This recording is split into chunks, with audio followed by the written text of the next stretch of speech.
Hola, ¿qué tal? Soy Aralia Valdés y es un gusto estar con ustedes en un nuevo episodio de Filosofía aplicada a la vida cotidiana.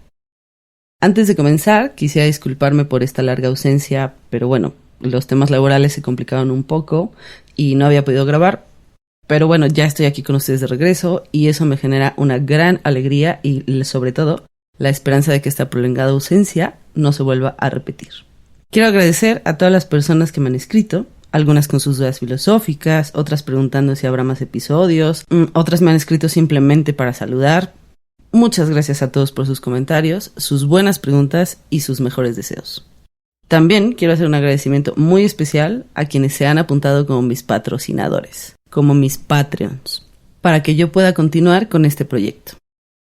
Este mes es un mes muy especial porque son puras mujeres quienes me patrocinan. Así que les quiero agradecer particularmente a las hermanas Orrego, Caro y Sandra, por creer ciegamente en el proyecto. Muchísimas gracias, chicas. A Ana María de Orizaba, Veracruz, gracias por creer en este proyecto y sobre todo por apoyarme y brindarme tu generosidad. Muchas gracias. Gracias también a Brigitte Papanú y Mónica Trujillo. Gracias, chicas, y bienvenidas a esta comunidad en la que nos gusta pensar. Y bueno, un aplauso de pie, por favor, a las mujeres en este mes por apoyar el pensamiento y creer con toda la convicción del mundo que otro mundo es posible. Gracias, mujeres del mundo. Y bueno, para todos aquellos que no saben de lo que se trata Patreon, simplemente asómense a mi perfil, es www.patreon.com/Aralia Valdés y dense una vuelta por los beneficios exclusivos que tengo para mis patrocinadores. También pueden hacer una donación directamente en mi página www.araliavaldez.com o contactarme para tomar consulta o dejarme un mensaje o escribirme, en fin, lo que ustedes quieran. Escríbanme al correo hola@araliavaldez.com.mx. Muy bien, ahora sí, entremos en materia. En este episodio quiero que pensemos sobre un tema que nos está afectando a todos. No hay quien se salve. La pandemia. La pandemia nos ha obligado al encierro y el encierro nos ha recordado un par de cosas bastante importantes. Veamos algunas reflexiones sobre ello. Por un lado, el virus o la amenaza de un virus que puede terminar de forma inmediata con nuestra vida nos recuerda nuestra mortalidad. La pandemia nos obligó a recordar que somos seres mortales, que nuestra vida tiene un fin aunque no lo queramos aceptar. La idea de nuestra propia muerte muchas veces nos petrifica y nos obliga a aceptar cualquier condición de vida con tal de evitar o aplazar el momento de la muerte. Esto produce el efecto de que le demos mayor importancia a la supervivencia que a la vida misma. O, como dice el filósofo Byung-Chul Han, hemos construido una sociedad de supervivencia, en la que la buena vida, la importancia de vivir una vida digna de ser vivida, pasa a un segundo plano y pierde toda relevancia ante la promesa de sobrevivir, de conservar la vida bajo cualquier circunstancia. Es decir, no importa si tenemos una buena vida mientras sobrevivamos. Y bueno, vamos a ver que esta idea es altamente cuestionable. El filósofo Thomas Hobbes nos enseñó que es precisamente el miedo a la muerte violenta lo que nos obligó a construir nuestra sociedad. Muchas personas me han dicho que no le temen a la muerte porque se imaginan una muerte tranquila, en cama, en casa, con su familia, despidiéndose y bueno, demás cosas que creemos necesitar para morir en paz. Pero cuando les pregunto, ¿y no te da miedo morir apuñalado, torturado, de hambre o de alguna terrible enfermedad? La respuesta en general es siempre sí. A la mayoría de las personas nos da miedo morir bajo circunstancias violentas. Y precisamente se supone que construimos una sociedad para poder reducir nuestros miedos y aumentar nuestra sensación de seguridad, que no es más que eso, una sensación, una ilusión, pues la seguridad no se puede garantizar. Vivir, por definición, es peligroso. Se supone que los gobernantes tienen el papel de desarrollar políticas que incrementen nuestra sensación de seguridad e incrementen el estado de bienestar de la población. Pero la historia nos ha demostrado que no es así. Los gobiernos y los medios de comunicación han aprendido que si manipulan esta supuesta sensación de seguridad que nos gusta tener, pueden manipular a poblaciones enteras. Han desarrollado una gran habilidad para hacer que concentremos nuestra atención en el peligro o riesgo que ellos quieran, porque al fin y al cabo, todo puede representar un potencial riesgo para nuestra vida. Solo depende de la narrativa que se haga sobre ello, cómo nos digan a qué debemos tenerle miedo. Desde hace muchos años, el gobierno y los medios nos manipulan dosificando nuestros miedos para que veamos como una amenaza lo que sea que ellos decidan que es una amenaza para nosotros. Los medios de comunicación son quienes dibujan el rostro de nuestros enemigos. El tiempo político y mediático condiciona la manera en que la sociedad percibe el riesgo. Nos dicen en dónde debemos de poner la atención, de qué o quién debemos cuidarnos. Y bueno, ejemplos de esto bastan. Por ejemplo, a veces los migrantes son el enemigo, a veces son los negros o los indígenas, a veces son los pobres, a veces son los de derecha o los de izquierda, a veces los comunistas, las mujeres, los talibanes, los judíos, los chinos, los otros, cualquier otredad puede ser un riesgo para mí. Todo depende de la narrativa que se genere alrededor. En este caso, el enemigo es invisible, lo cual lo hace altamente peligroso. Es un virus que no podemos ver. Los medios y los gobiernos manipulan la información estadística y científica para generar un discurso de miedo en el que nos aterroricemos del otro porque pues cualquier persona es un posible portador del virus. Tu vecino, tu amigo, tu mamá, tu papá, toda tu familia son ahora quienes representan un riesgo. El otro es un contagio potencial. Y esa es precisamente la afirmación que nos permite justificar la fractura de nuestras relaciones sociales. Comienzan a aparecer las opiniones de los expertos, que imponen un discurso único de verdad, que convierte en incuestionable a través de la falacia de autoridad.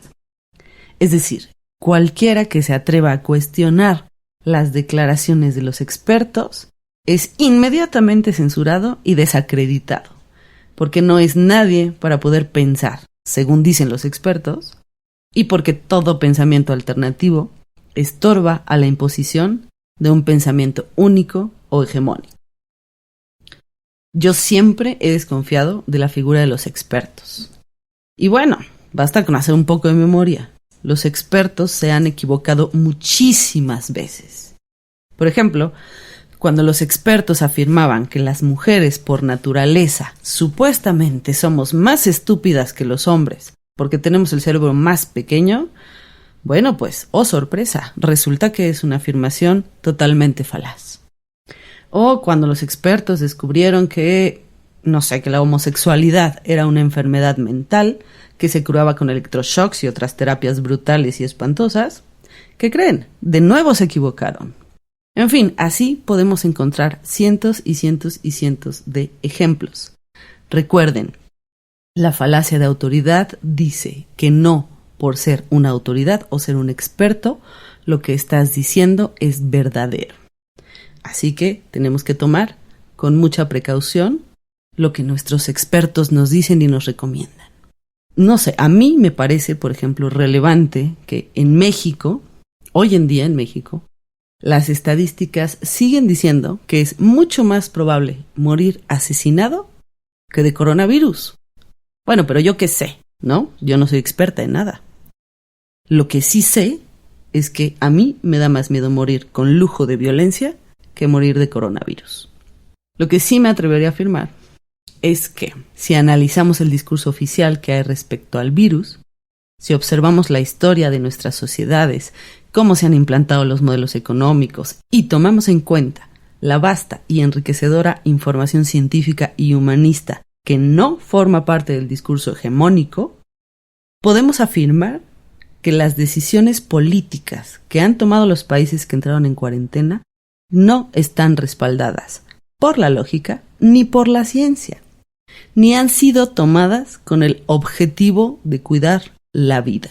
Y duele decirlo, pero esto no es algo poco común. Ya ha pasado en la historia de la humanidad aunque no nos guste recordarlo. La historia nos ha demostrado que por miedo a la muerte violenta, somos capaces de aceptar cualquier condición de vida y de reconocer a cualquiera como nuestro enemigo, con tal de tener una falsa sensación de seguridad. Falsa porque la vida no es segura, siempre está latente el peligro de morir.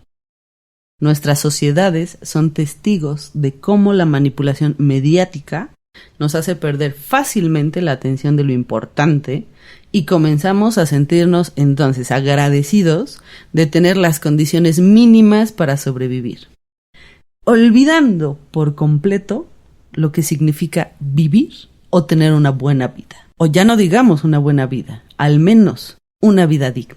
Esta pandemia pone en juego la categorización de nuestros valores.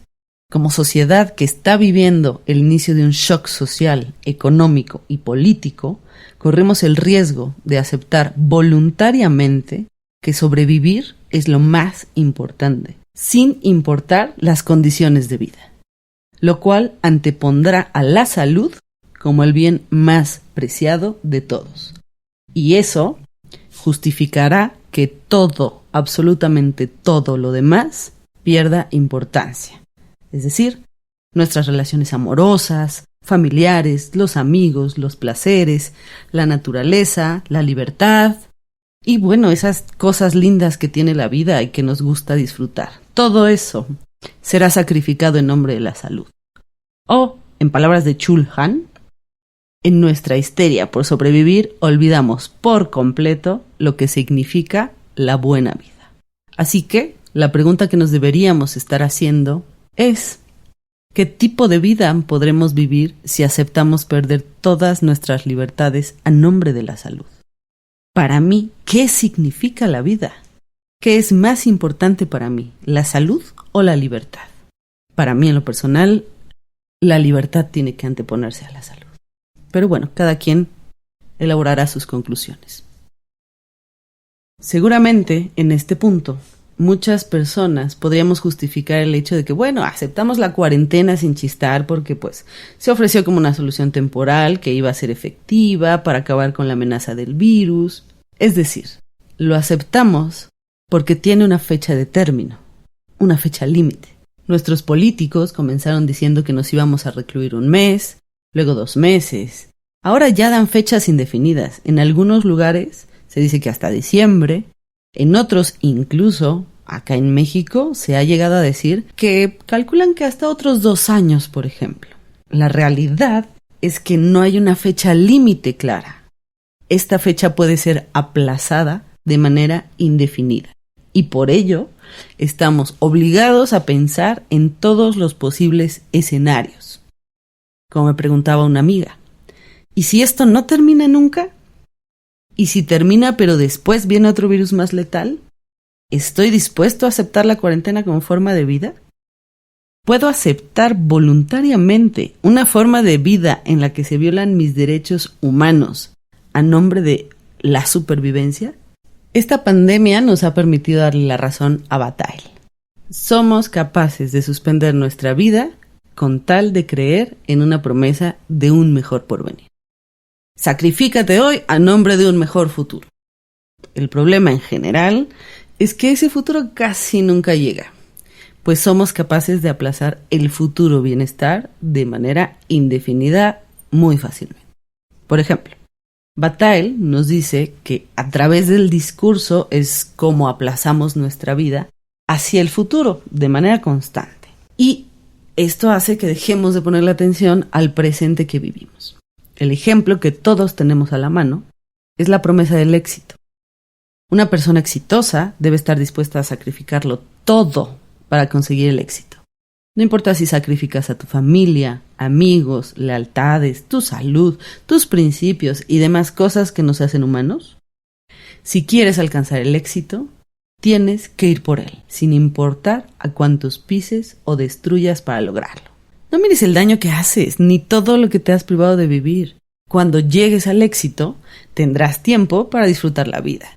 Y el pasado, pues no importa, ya lo pasado, pasado.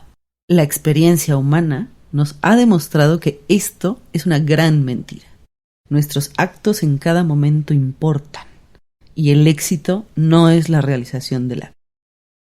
Somos una sociedad acostumbrada a vivir la vida como un proyecto. Esto quiere decir que fácilmente, muy fácilmente, suspendemos todas las emociones y experiencias que vivimos en el presente a cambio de la promesa de un futuro. Tenemos una predisposición discursiva mental para poder poner fácilmente nuestra vida en cuarentena. Los discursos mediáticos con los que nos han bombardeado los últimos meses tienen el tono de: sacrifica tu vida y tus relaciones ahora, suspéndelas para salvar tu vida y la de otros, para que en un futuro podamos volver a la normalidad.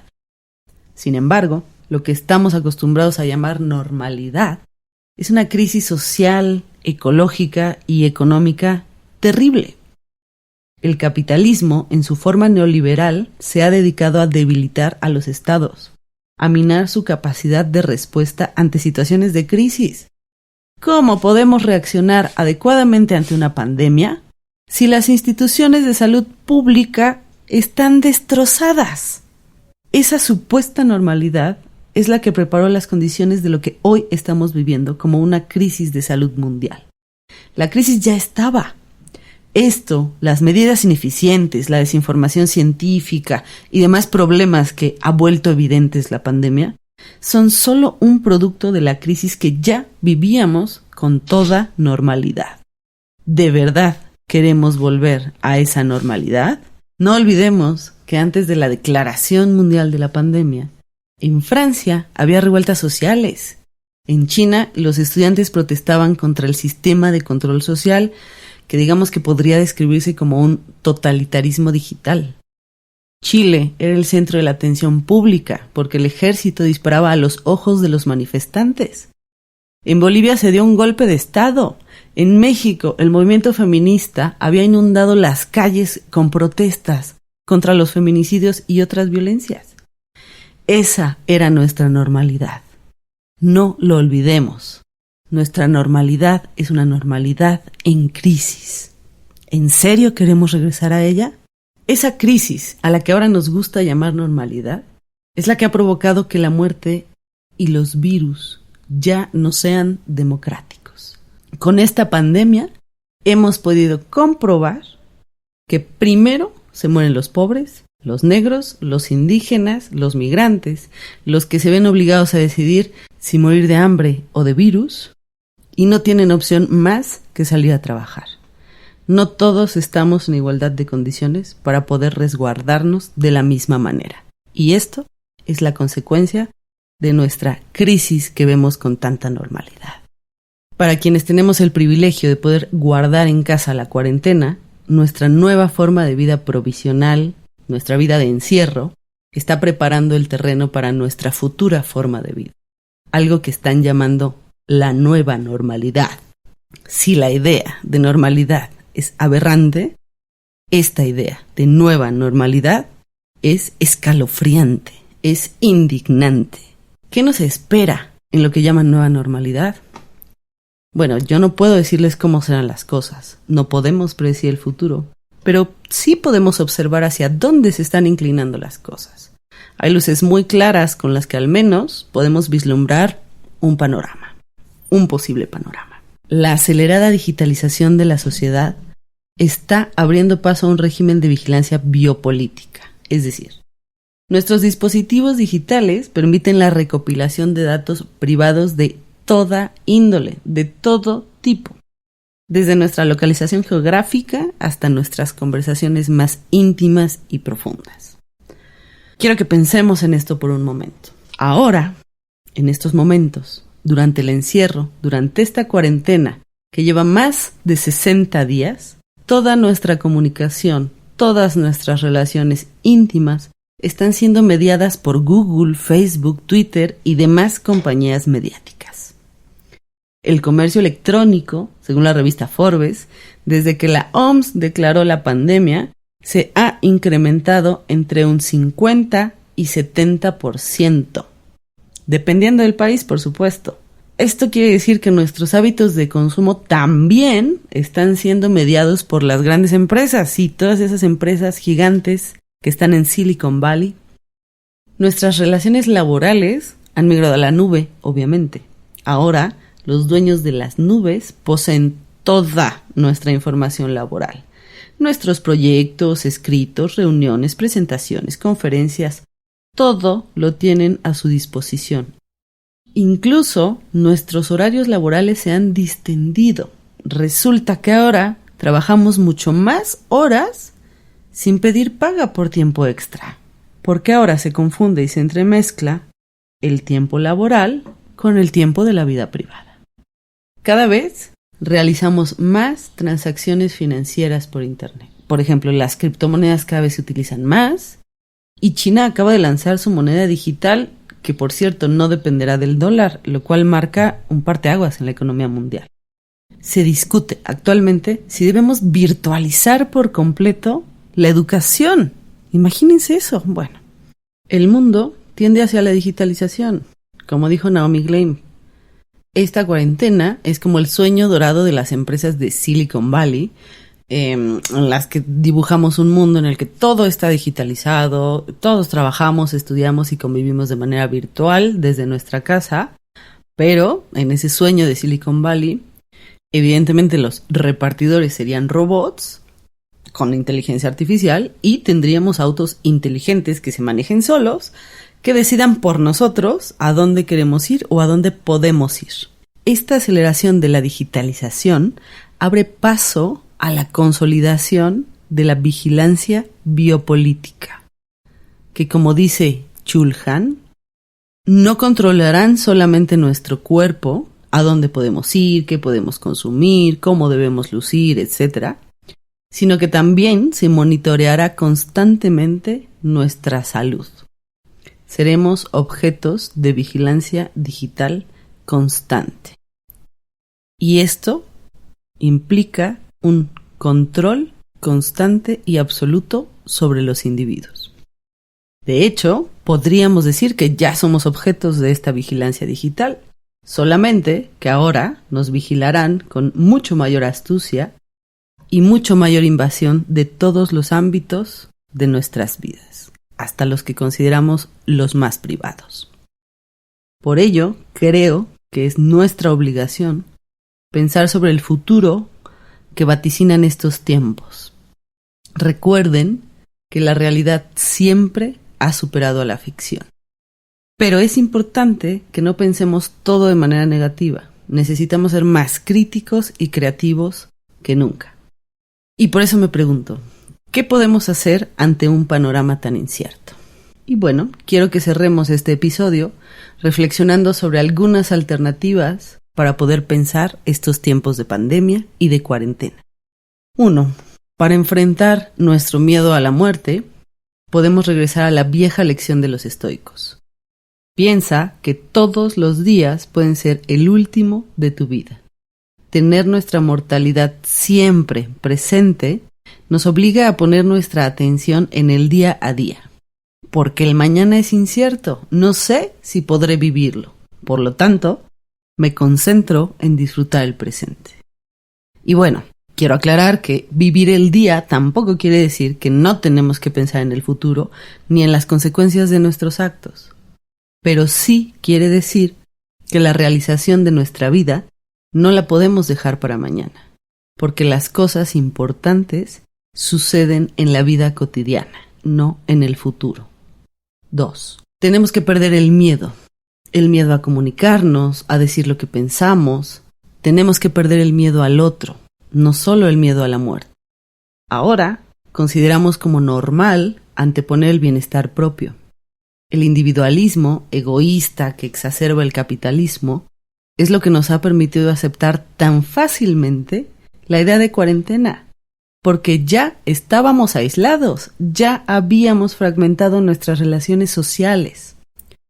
No dejemos, por favor, que ese individualismo salvaje siga dominando nuestras relaciones, nuestra vida.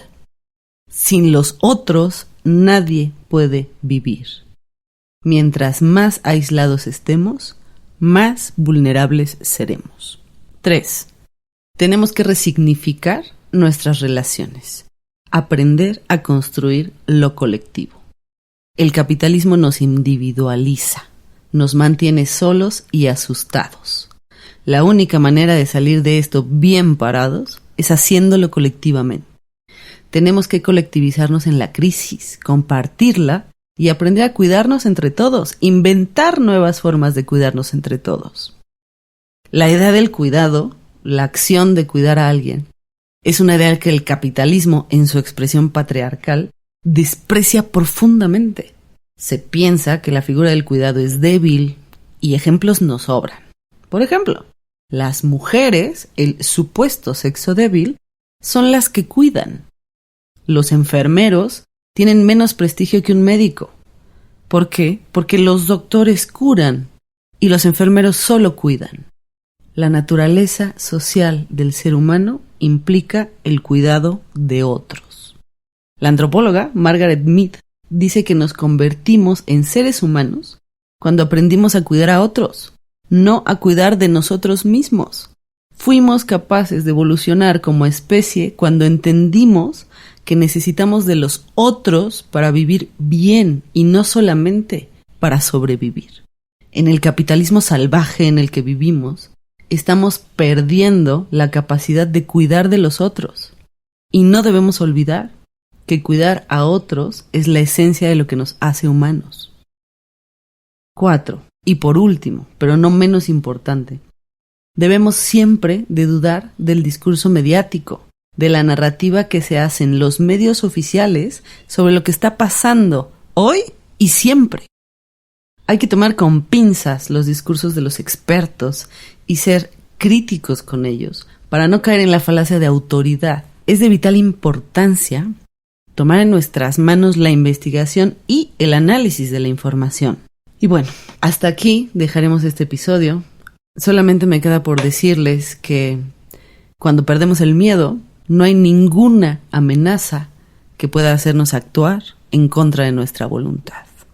Así que, venga a trabajar con esos miedos, que no es fácil quitárselos, pero es vital hacerlo.